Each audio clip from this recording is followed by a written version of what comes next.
Hebrews 1, 8-12. But of the Son he says, your throne, O God, is forever and ever. The scepter of uprightness is the scepter of your kingdom. You have loved righteousness and hated wickedness. Therefore, God, your God, has anointed you with the oil of gladness beyond your companions. And you, Lord, laid the foundation of the earth in the beginning, and the heavens are the work of your hands. They will perish, but you remain. They will all wear out like a garment. Like a robe, you will roll them up. Like a garment, they will be changed, but you are the same, and your years will have no end. If this is not an obliteration of anti-Trinitarianism, I don't know what is, because I want you to guys pay attention, because the demons are manifesting as we're muzzling them by the power of Jesus Christ. Here it says, God the Father speaks to the Son. And in verse 10, God the Father speaking to the Son says to the Son, you are the Lord, my Son, who laid the foundation of the earth in the beginning, and the heavens are the work of your hands, meaning your power, your infinite power made the heavens. They will perish, but you remain the same. You're unlike creation. Creation is changing and wearing out, but you're the same, right? And then it says, like a rope, you'll roll them up. You will roll them up, but your years are the same, never end. Now, you know why this is mind-blowing?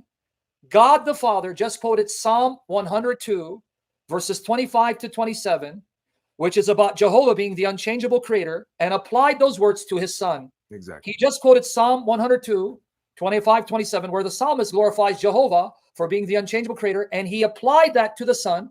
So you have the Father calling the Son Jehovah God Almighty. Right. Show them that. That's right. You got the Father calling the Son Yahweh Almighty, Jehovah Almighty. Psalm 102, verse 25 and 27. Of old, you laid the foundation of the earth. This is addressing Yahweh. And the heavens are the work of your hands. They will perish, but you will remain. They will all wear out like a garment. You will change them like a robe, and they will pass away. But you are the same, and your years have no end. Just in case they don't know who the psalm is talking about, look at verse 1. Start at the superscription. Verse 1 is C. This psalm is talking about Jehovah, not a creature. But the Father says, this is my Son Jesus that's being referred to. So guys, I want help me understand. If Hebrews 1 begins with the Father glorifying, praising Jesus as Jehovah God, creator, sustainer of all creation, who's unchangeable by nature, as the Jehovah God whom all angels must worship, who is the exact imprint of the Father's uncreated nature, who is sustaining the entire creation, giving life to it by his powerful word, who sits enthroned alongside of him, all of which the Old Testament says is only true of Jehovah. How in the world are you going to go to Hebrews 5 and deny what Hebrews 1 already told us about Jesus? Exactly. And this psalm is about who? The psalm is about Yahweh. But the Father says it's about Jesus, my Son. The Father says it's about Jesus. And this psalm is a psalm of praise where the psalmist is worshiping Jehovah.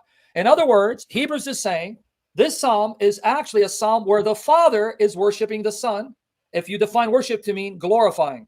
Here you have the Father glorifying, praising, i.e. worshiping the Son as the unchangeable Jehovah God Almighty, creator, sustainer of all things. Yeah. Game over.